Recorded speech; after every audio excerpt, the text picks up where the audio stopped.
നമുക്ക് മുണ്ടക്കൈയിലേക്ക് തന്നെ തിരിച്ചു പോകാം. വിജിൻ വായാന്തോട് തുടരുന്നുണ്ട്.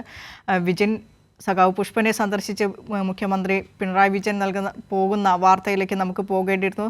അതിനെ തുടർന്നാണ് ഇടയിൽ ഒരു ബ്രേക്ക് വന്നത്. വിജിനിലേക്ക് തിരികെ വരികയാണ്. മുണ്ടക്കൈയിലെ തിരച്ചിലിനെ കുറിച്ച് കൂടുതലായിട്ട് തുടരാം.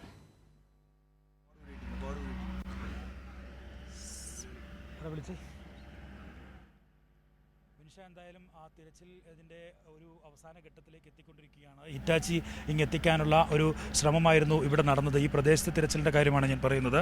ഹിറ്റാച്ചി ഇങ്ങോട്ട് എത്തിച്ച ശേഷം ഇപ്പോൾ ഈ വലിയ പാറകൾ ഒക്കെ മാറ്റി തുടങ്ങിയിട്ടുണ്ട്. ഇനി ആ പാറകൾക്ക് ഇടയിൽ ഏതെങ്കിലും മൃതദേഹങ്ങൾ ഉണ്ടോ എന്ന പരിശോധനയും ഒപ്പം തന്നെ മറ്റ് ഭാഗത്ത് ഇപ്പോൾ കാണുന്ന ഭാഗത്തിൻ്റെ നേരെ ഓപ്പോസിറ്റ് ഭാഗത്തുള്ള പ്രദേശത്താണ് ഇത്തരത്തിലുള്ള ദുർഗന്ധമൊക്കെ ഉണ്ടായിരുന്നത്. അതുകൊണ്ട് തന്നെ ആ പ്രദേശത്ത് ഏതോ ഒരു വീടോ അല്ലെങ്കിൽ സ്ഥാപനമോ കടയോ ഒക്കെ പൂർണ്ണമായും മണ്ണിനടിയിൽപ്പെട്ട അവസ്ഥയിലാണ് നിലവിൽ ഉള്ളത്.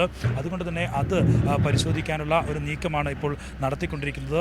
വ്യാപകമായി ചളിയിൽ, വലിയ ചെളിയിൽ മൊത്തം കുടുങ്ങിക്കിടക്കുന്ന സ്ഥലമാണിത്. പാറക്കെട്ടുകൾക്ക് ഇടയിലൊക്കെ ഏകദേശം 2-3 ആളുടെ ആഴത്തിലൊക്കെ ഇവിടെ ചളി വന്ന് നിറഞ്ഞിട്ടുണ്ട്, മണ്ണ് വന്ന് നിറഞ്ഞിട്ടുണ്ട് എന്നാണ് ഫയർഫോഴ്സ് ഉദ്യോഗസ്ഥർ തന്നെ വ്യക്തമാക്കുന്ന. ചളിയുടെ വരവ് നമുക്കിപ്പോൾ മനസ്സിലാക്കാൻ കഴിയും.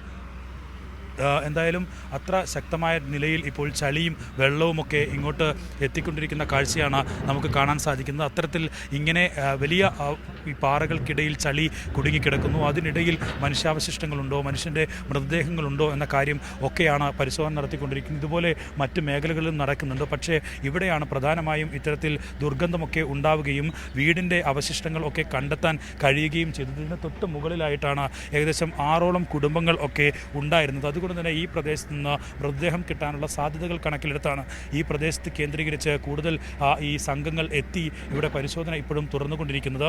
ഞാൻ നേരത്തെ സൂചിപ്പിച്ചതുപോലെ ഏകദേശം 7:30 ആരംഭിച്ച തെരച്ചിലാണ് ഇപ്പോഴും തുടരുന്നത്.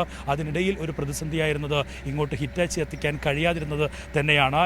ഇവിടെ ഈ ഭാഗത്ത് ഇപ്പോൾ തെരച്ചിൽ നടക്കുമ്പോൾ തന്നെ മറുഭാഗത്തും ഇത്തരത്തിൽ ഹിറ്റാച്ചിയൊക്കെ ഉപയോഗിച്ചുള്ള തെരച്ചിൽ കൂടി നടക്കുന്നുണ്ട്. ഒരുപക്ഷെ നമുക്ക് ദൃശ്യങ്ങളിൽ അത് കാണാൻ കഴിയും. നേരത്തെയൊക്കെ നമ്മളത് നൽകുകയും ചെയ്തതാണ്. എന്തായാലും ഈ ഒരു മല പൂർണ്ണമായി മലയിലേക്ക് വന്ന് ഇടിച്ച് വെള്ളം ഏകദേശം ഒരു വലിയ നിലയിൽ ഇങ്ങോട്ട് വന്നടിക്കുകയും വീടുകളെയൊക്കെ പൂർണ്ണമായും വിഴുങ്ങിക്കൊണ്ട് ഒഴുകിപ്പോവുകയും ഒക്കെയായിരുന്നു ചെയ്തത്. പാറകൾ ഇപ്പോഴും അതിൻ്റെ അവശേഷിപ്പായി ഇവിടെ വലിയ പാറകൾ തങ്ങി നിൽക്കുന്നുണ്ട്. അത് കുറച്ച് പാറകളൊന്നുമല്ല, അനേകം പാറകൾ ഇങ്ങനെ ചെറുതും വലുതുമായി ഈ പ്രദേശത്ത് നിൽക്കുകയാണ്.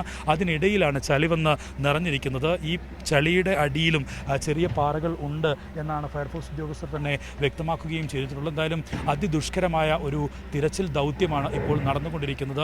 നമ്മുടെ സേനാംഗങ്ങളെയൊക്കെ ഇവരുടെ രക്ഷാപ്രവർത്തനം ഒപ്പം തന്നെ തിരച്ചിൽ ദൗത്യം ഒക്കെ എടുത്തു കാണേണ്ട തന്നെയാണ്. ജീവൻ പണയം വെച്ചുള്ള രക്ഷാപ്രവർത്തനം, തിരച്ചിൽ ദൗത്യം എന്ന് തന്നെ പറയാം. അവസാനത്തെ മൃതദേഹവും കണ്ടെത്തുന്നവരെയുള്ള തിരച്ചിൽ നടത്താനുള്ള നിർദ്ദേശപ്രകാരം അവർ അത് തുടർന്നുകൊണ്ടിരിക്കുകയാണ്. എന്തായാലും ഈ മണ്ണിനടിയിൽ ഇപ്പോൾ ഉള്ള ആളുകൾ ആരും ജീവനോടെ ഉണ്ടാകും എന്ന പ്രതീക്ഷ നമുക്ക് പൂർണ്ണമായും കൈവിടാൻ കഴിയും. കാരണം 6ാമത്തെ ദിവസമാണ് ഈ മണ്ണിനടിയിൽ അവർ ഇരിക്കുന്നത്. അതുകൊണ്ട് തന്നെ അത്തരത്തിൽ ഉള്ള ഒരു പ്രതീക്ഷയുമില്ല. അവരുടെ മൃതദേഹങ്ങൾ എത്രയും പെട്ടെന്ന് കണ്ടെത്തുക, ചളിയിൽ കുതിർന്ന് ദ്രവിച്ചു പോവാതെ എത്രയും പെട്ടെന്ന് മൃതദേഹങ്ങൾ കണ്ടെത്തുക എന്ന ലക്ഷ്യത്തോടെയുള്ള തിരച്ചിലാണ് ഇപ്പോൾ തുടർച്ചയായ മണിക്കൂറുകളിലും നടന്നുകൊണ്ടിരിക്കുന്നത്. ഏകദേശം 7:30 ആരംഭിച്ച തിരച്ചിൽ ഇപ്പോൾ ഈ 1 മണിയാകാൻ സമയത്തും അത് തുടർന്നുകൊണ്ടിരിക്കുന്നു എന്നുള്ളതാണ്. മറ്റ് മേഖലകളിലും സമാനമായ രീതിയിലുള്ള തിരച്ചിൽ തന്നെയാണ് നടന്നുകൊണ്ടിരിക്കുകയും ചെയ്യുന്നത്. വിനിഷ.